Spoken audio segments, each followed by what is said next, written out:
নবদ্বীপ। দুটো train miss হয়ে গেছে। এখন নবদ্বীপের রাস্তায় যাচ্ছি, আরও অনেক লেট করে। দেখা যাক কখন পৌঁছাতে পারি। যাবেন তো? চলুন, দেখা হচ্ছে। এই দেখো, আমরা হাওড়া স্টেশন চলে এসেছি আর ট্রেন পেতেই ছুট লাগালাম মা আমি। তো তারপরে দৌড়াতে হাঁপাতে অ্যাট লাস্ট একটা কামরাতে উঠলাম আর সেখানে জায়গাও পেয়ে গেলাম। তো তারপর উঠে বসে একটু ক্যাপ মেরে নিলাম।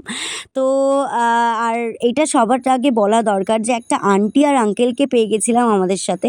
তো আমরা ভেবেছিলাম, আমি আর মা প্ল্যান করেছিলাম নবদ্বীপ যাব। তবে সবার সাথে কথা বলে মিশে মানে এত সুন্দর সবার সাথে বন্ডিং তৈরি হয়ে গেছিলো ওই 2 ঘন্টার জার্নিতে।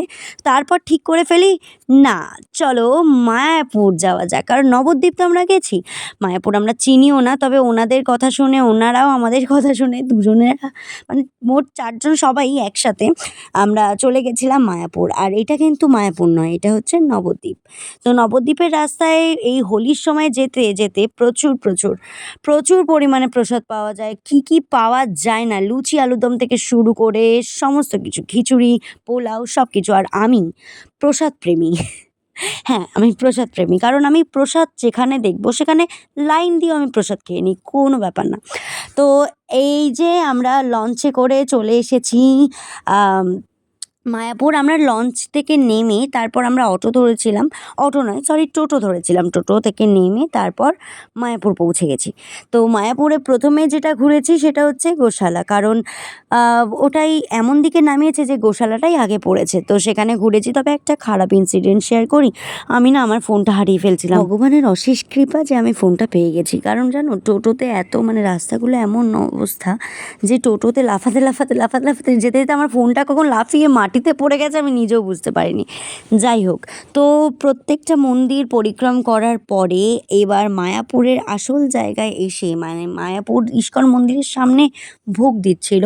তো সেখানেও বসে পড়েছিলাম ভোগ খেতে। কারণ ভোগ দিচ্ছে আর আমি খাবো না, আমি তো আগেই বলেছি আমি ভোগ লাভার।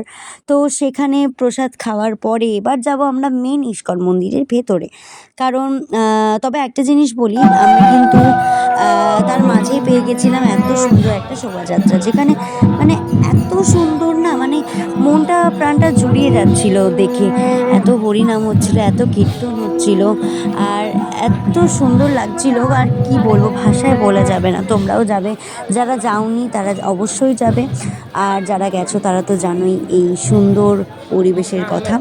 তো তারপরে আমরা ইস্কন মন্দিরের ভেতরে ঢুকে মন্দির পরিক্রম করে আরও যেখানে মানে অনেক মন্দির ছিল। আমি ঠিক নামগুলো বলতে পারবো না, কারণ আমি মানে ফার্স্ট টাইম মায়াপুর গেলাম।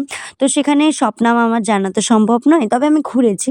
তো তারপর প্রসাদও খেয়েছি, মজাও করেছি সব কিছু। তো এইটা কিন্তু মন্দির পরিক্রম করে বেরোতে সন্ধে হয়ে গেছিলো বলে, তাই জন্য তোমাদের এই সন্ধ্যের সমস্ত জায়গাটা তোমাদেরকে দেখাবো। আর সন্ধ্যের সময় ইস্কন মন্দিরটা বেসিক্যালি দোলযাত্রা উপলক্ষে কেমন সাজিয়েছিল সেটাও তোমাদেরকে দেখাবো।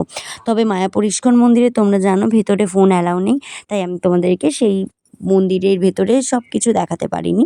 তবে যতটুকু চেষ্টা করেছি, এরপরে জগন্নাথ মন্দির, অনেক মন্দির তোমরা দেখতে পাবে, আমি তোমাদের দেখানোর চেষ্টা করেছি। সাথে থাকো ভিডিওর।